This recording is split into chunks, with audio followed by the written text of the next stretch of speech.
للاسف كاينه اخرى اللي كتعرض الطفل ديالها اللي كان قاصر واحد الوقت ومشى للسعوديه، واليوم كيتشد بنت كله معود كامل، ولد معود كامل عباد الله. خلقت الله بدلها وامه فرحانه بيه كتبهاجم.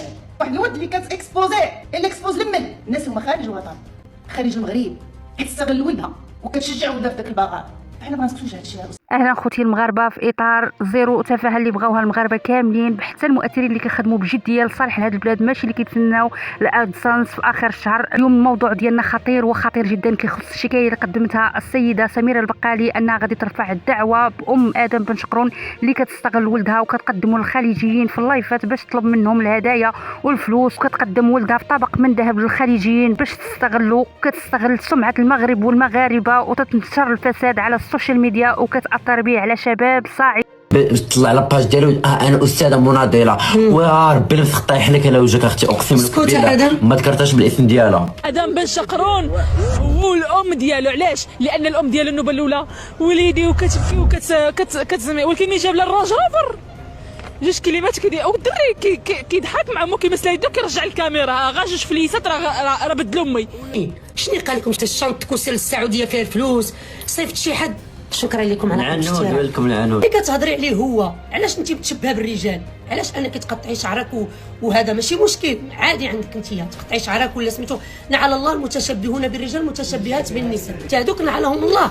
هو تشبه بالنساء وعاد هو باقي صغير طفل قاصر وانت تشبهتي بالرجال. عيمي العرب اللي كتقولي ولا سميتو خصك توضحي. دابا انا اللي كنطالب العداله الالهيه والعداله القانونيه. تقولي الولد معاود، ما الولد معاود شنو معاود؟ دير شي صدر، دير شي نص، شنو عامل؟ ولا تعملت شي حاجه جا طلب الاعتذار من المغرب كامل ومن الام ديالو اللي هي انا وحضنت ولدي عندي الحمد لله. كنحاول نصلحو تيني ولا لا. هاد الام اللي ولات كدير دراما كتقول لنا كانت ارمله وعايشه في ظروف صعيبه، ولكن شوفوا التناقض، تقول بان راجلها خلى ليها 3 ديال طبقات اوطوموبيلات. انا كنقول لك الا خلى لك هذا الخير علاش كطلبي من السواعد هاد الشيء راه تسول الكتروني بريمير كلاس. ولما تحطات عليها شكايه ولات كتقول ولدي تاب ورجع للطريق. ولكن الجديد خوتي في هذه القضيه ديال ما يعرف بادم، الوالده ديالو عرفت مدينه طنجه تصعيد خطير غير مسبوق في حي سكني، بحيث عبر السكان الحي على الغضب والتذمر ديالهم الشديد ونزلوا الشارع احتجاجا بما وصفوه الضرر والازعاج العام اللي تسبب فيه هذه الاسره. الساكنه ديال طنجه اكدت انها كتعاني من الضوضاء وتخسر الهضره بسبب البثوث ديال اللايفات على تيك توك اللي كتبدا من وقت متاخر من الليل وكتستمر حتى الساعات الاولى ديال الصباح. من مصادرنا الرسميه اكدت افادت الجيران انه تم تقديم 4 محاضر وشكايات لدى مصالح الامن بمدينه طنجه، واكدوا الجيران ان الام بعد علمها بالشكايات لجأت الى التهديد والاساءه، بل تسبب في اصابه بعض الشباب، وهو ما استدعى تدخل سياره الاسعاف.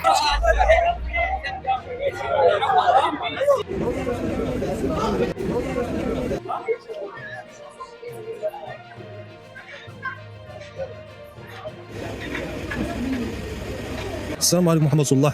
انا واحد من ساكنه الحي اللي متضربه ديك الشاب مثلي الملقب بيزينك. حنايا هاد الناس هادو كيفتحوا اللايف مع 11 د الليل، ما كيتقاد هذا اللايف حتى لغطا في 11 د النهار، وهذا الشيء هذا دائم متكرر لمده تقريبا عام ولا عامين. عينا ما نهضروا معاهم، عينا ما نقولوا لهم نقصوا الصوت، احترموا الجيران، ما تبقاوش تقصروا الهضره.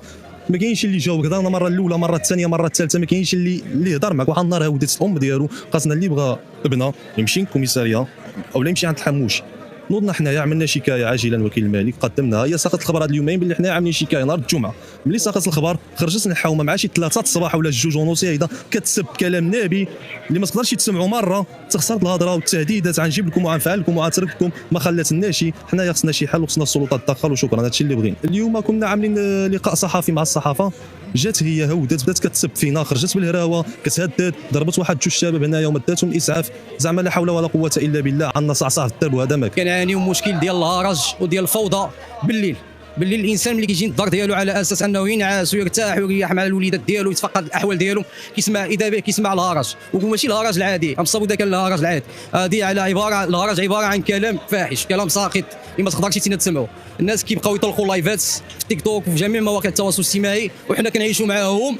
واخا ما باغيش انت تعيش معاهم داكشي كتعيش معاهم داكشي، يعني نقول لك صحه يعني هما عايشين في اللايف ديالهم، عايشين في ديك التفاهه ديالهم، وحنا عايشين معاهم كنسمعوا ديك الكلام الفاحش وكلام الساقط، وبزاف هادشي هذا زاد للحد ديالو، حتى ان بداو كيخرجوا للشارع وبداو كيغوتوا معنا في الشارع وكيغوتوا كيبغيو يأذيو الناس ديال الساكنه باش يقولوا بانهم هما مظلومين. الأم المعنية بالأمر واجهت هذه الشكايات باتهامات خطيرة ضد الساكنة والجيران، وهو ما أكد غياب أي حوار لحل هذا الخلاف. كيطرح هذا الملف إشكالية استغلال الأبناء في التسول الإلكتروني وما له من تأثير مدمر على الناشئة، بحيث تم تسجيل حالات لأطفال ومراهقين قاموا بتقليد سلوكات آدم الملونات. وما هو يحتم النظر إلى هذا الملف ليس فقط كنزاع بين الجيران، بل هو كإفساد للنظام العام المجتمعي. المتابعة القانونية لهذا الملف تتم بشكل دقيق سواء من طرف النيابة العامة ليتوقع أن تتخذ الإجراءات المناسبة بناء على الأدلة، أو من طرف الجمعيات الحقوقية كجمعية مفتاح وحلول اللي كتوصل صوت المغاربة لذوي الاختصاص. والنداء هنا موجه للسلطات القضائية ورجال الأمن من أجل التدخل العاجل لوقف هذا النزيف ووضع حد لهذا التفاقم لرد الاعتبار للمغاربة وللساكنة وللحفاظ على الأمن العام تحت شعار محاربة التفاهة، زيرو تفاهة وإفساد النظام العام. النداء الأخير اللي كنوجهوه السلطات هو التعجيل بتطبيق القانون لوقف هذا التفاقم وحماية الناشئة المغربية من كل ما يفسد النظام العام وكيشوه الصورة ديال البلاد. هنا وصلنا ختام هذا التقرير، شكرا لكم على حسن المتابعة والى اللقاء في تقرير جديد. الى اللقاء.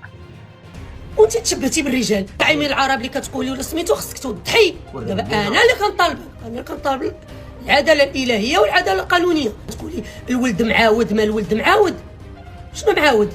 دير شي صدر، دير شي نص، شنو عامل؟ ولا تعملت شي حاجه جا طلب الاعتذار من المغرب كامل ومن الام ديالو اللي هي انا حضنت ولدي عندي. الحمد لله كنحاول نصلحو تيني ولا لا.